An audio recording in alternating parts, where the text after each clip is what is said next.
Hello po!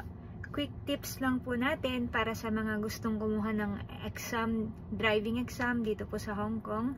Sa written exam po, kailangan nyo pong basahin ng 2 times yung buong libro. Kahit hindi nyo po maintindihan sa una, basta po binasa nyo po. Isa po yun sa mga technique kasi minsan binibigay sa atin ni Lord yung mga nabasa na natin, maaalala natin yun. Pangalawa po, sa written exam, pwede po kayong mag-install ng mga apps, mga driving school application. Makikita nyo po yan sa Google Chrome. I-type nyo lang po is driving exam mock test. So kahit alin po doon, gamitin nyo po, pero sana mag-focus kayo sa isa lang.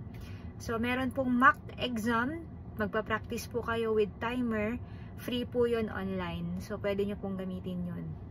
Sa road test naman po, ito po ang talagang nakatulong po sa mga tinutulungan po natin na makapasa. Kailangan nyo pong gumawa ng script. So, yung script po na tinatawag na yun is, ano po yung mga sinasabi ng instructor ninyo. Let's say po sa S-parking, susulat nyo po yung mga step by step. Kayo po mismo yung gagawa, based po dun sa turo po ng instructor ninyo. So, halimbawa po is, first step, lalagay nyo po is, put on your seat belt, fix your side mirror. Step by step po talaga, wag po kayong mag-i-skip kasi maaalala nyo po yun. So put on your seat belt, start the engine, and then put the lever or the gear onto the drive or D. Pagka nailagay nyo na po yun, step by step na isusulat nyo po hanggang sa makompleto nyo po hanggang sa 3-point turn. Mula S-parking, 3-point turn, tapos po dun sa hillside stop. Tatlo po yan na gagawa nyo po ng script. So, case-to-case basis po ito, depende sa instructor po ninyo. Ako po nun, galing sa video, ginawan ko po ng script. So, minemorize ko po yun step by step.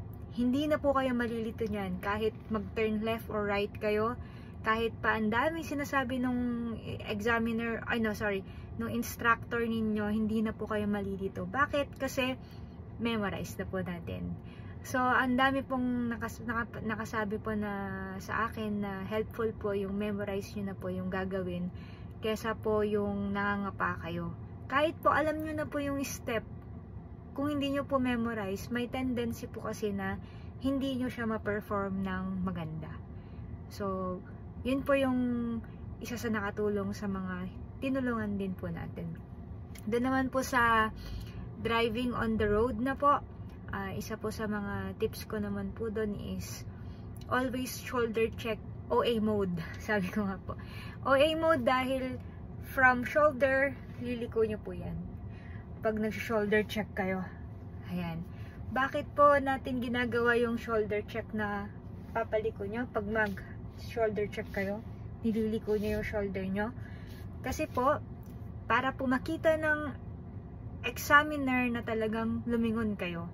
Although hindi nyo nakikita lahat, basta po, gusto lang po ng examiner na safe po yung exam ninyo.